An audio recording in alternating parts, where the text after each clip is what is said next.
আল্লাহর প্রতি ভরসা রাখেন, আল্লাহ পাকের কাছে যা চাবেন ইনশাল্লাহ পাবেন। আল্লাহর প্রতি যে ধারণা রাখবেন আল্লাহ তেমনই হবেন ইনশাআল্লাহ। কেউ যদি ধারণা রাখে আল্লাহ আমার সাথে নাই, আল্লাহ আমাকে দিবে না, আল্লাহ তার সাথে থাকবে না। কেউ ধারণা রাখে আল্লাহ আমার সাথে আছে, আল্লাহ আমার সাথে আছে, আল্লাহ আমাকে বুঝেন, আল্লাহ আমাকে দিবেন, আল্লাহ অবশ্যই দিবেন ইনশাআল্লাহ ইনশাআল্লাহ।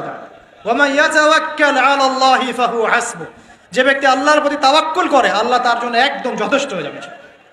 হাসবুনাল্লাহ ওয়া নি'মাল ওয়াকিল, বলেন হাসবুনাল্লাহ ওয়া নি'মাল ওয়াকিল।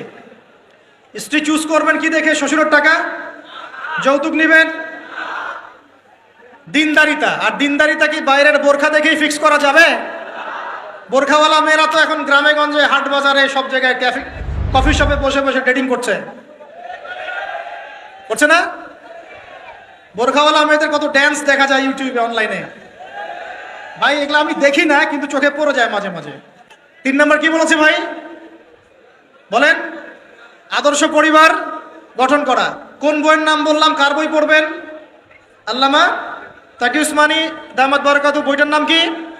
ইসলাম ও পারিবারিক জীবন। ইসলাম ও পারিবারিক জীবন। কিনতে পারবেন তো ইনশাল্লাহ?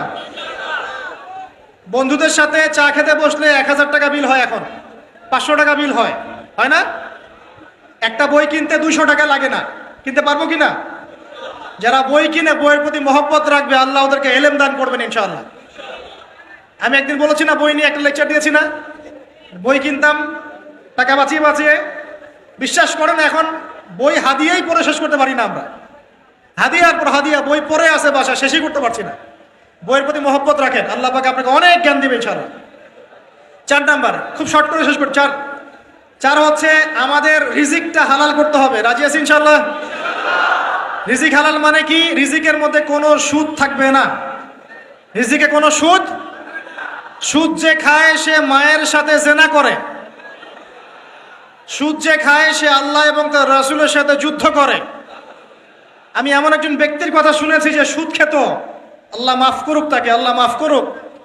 আমাকে বলেছেন একজন, আমি শুনেছি এটা, যে ইন্তেকালের পরে দুনিয়াতেই পেটটা ফুলে গিয়েছে। নাউজুবিল্লাহ, আল্লাহ হেফাজত করুন। মেরাজের রাতে নবী দেখে এসেছেন সুদখোরের পেটের মধ্যে সাপ কিলবিল করছে, রক্তের নদীতে ফেলে মাথা ফাটিয়ে দেওয়া হচ্ছে। আল্লাহ এবং তার রাসূলের সাথে যুদ্ধ করে কেউ সফল হতে পারবে? আল্লাহর ওয়াস্তে সুদের চাকরিটা ছেড়ে দেই ভাই, আল্লাহর ওয়াস্তে ছেড়ে দেই, সুদের চাকরি ছেড়ে দেই।